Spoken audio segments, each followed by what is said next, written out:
Rêveberi Civaka Kurd li Almanyayê Mehmet Tanrıverdi ji Frankfurt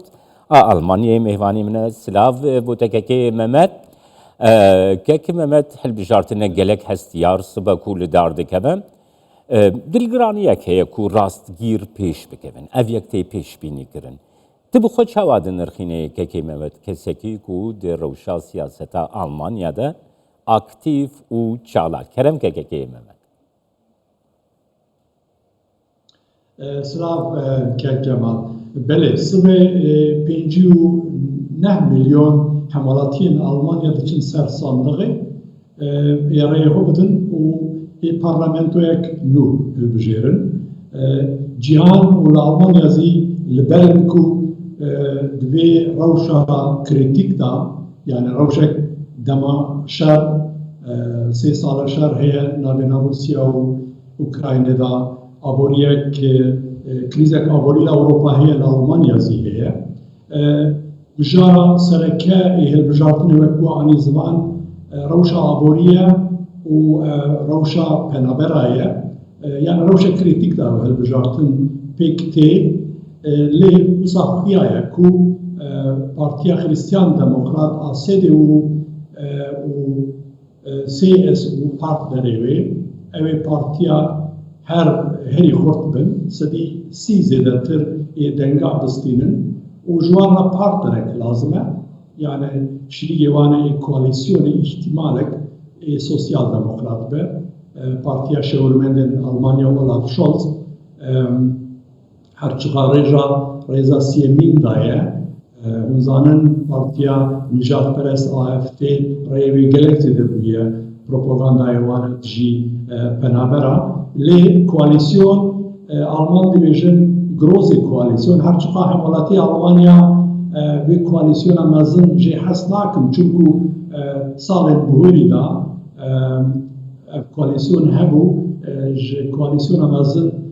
hes nakin lê wekî dizî alternatîv nîne ji ber ku partiya keska zaîf e rêyê wan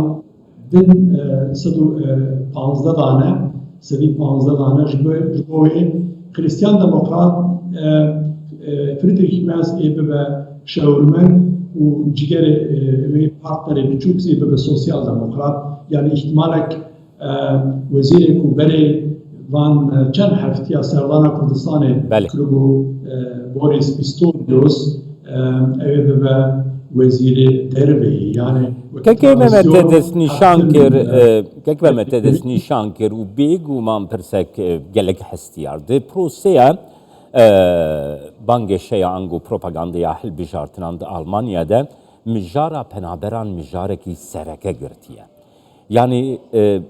tu bawer dike ku hikûmeta nû ya Almanya siyasetek tundtir girîdayî penaberan bigire ber. Tu bê derbarê de girdîtina te bigirim. Kek Cemal siyaseta Almanya li ber penabera 2 salên dawî hatiye guhertin. Yani û hêjmara penabera zî 2 salên dawî bi rastî kêm bûye. Yani ne wek berê vê 10 sala wexta ku milyonek zêdetir hewelatiyê Sûriye hatin Almanya û destpêka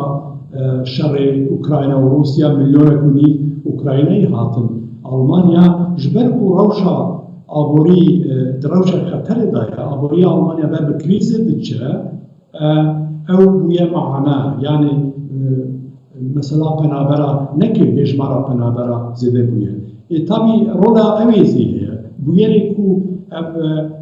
demên dawiyê li Almanya pêk hatin ji aliyên îslamîsta yani ji ber ku penaber bûn Afganî, Sûriyeyî gelek bu yerên xirab êkililer pêk anîn ev bûyera rolek mezin bîst ji ber ku ew kes penaber bûn heqê penabertiyê nestandibûn hinek ji wan nexweş bûn hinek ji wan zî bi rastî îslamîst bûn ez dibêjim yani partiyên rêxistinên îslamîstên terorî van penabera bi kar anîn ku rolek ser polîtika Almanyayê guhertina polîtika Almanyayê pêk were û em bîr nekin Putin zî yani serokê Rusyayê ew zî hertim hewl da ku bixwest ku tesîrek negatif yani ez alîkariya wê ji bo Partiya Nijadperest AFD û BSP bînin zivan Bele. evan ji Rûsya alîkariyê dixwazin û dixwazin tevliyeviyek li Almanya pêk were yani neke كيكي ممت كيكي ممت بيجو معنوها يعني جبو ما جبو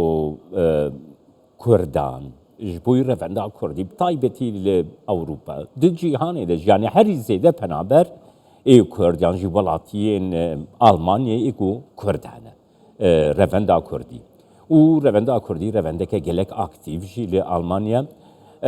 دهل بجارتني در روشا کردان شاوایه که ممد زانم کو 12 کاندیدات هنه اگر اکو د پارلمانتوی آلمانیا د کرد زیده تر تمثیلیت آوان هبه هیا وی جاری تو شواد بینه که ممد پیش بینیت چنه ستی سر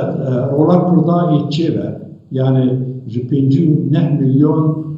hemalatik reywan heye milyon ekzi kurdin hejmara me 2 milyon zêdetir elê Kurdek li Almanyayê jiyan dikin hemû ne hewalatiyê Almanyayê ne ji bo wê banga me ev demên dawî ew bû ku Kurd herin ser sandiqê rêyê xwe bidin Partiyê Demokratîk û rêyê xwe bidin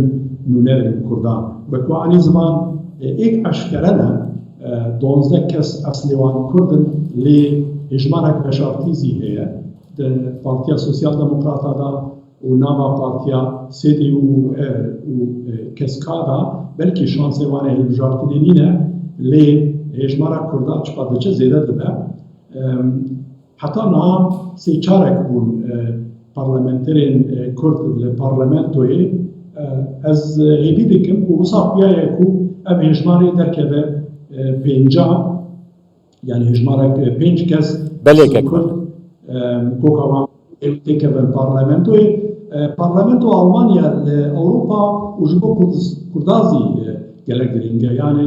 wexta em behsa diaspora dikin milyon Kurd Almanya tê bîrame û Almanya li Avrupa welatek bi quwet e warê aborî da warê eskerî da ji bo wî gelek girîng e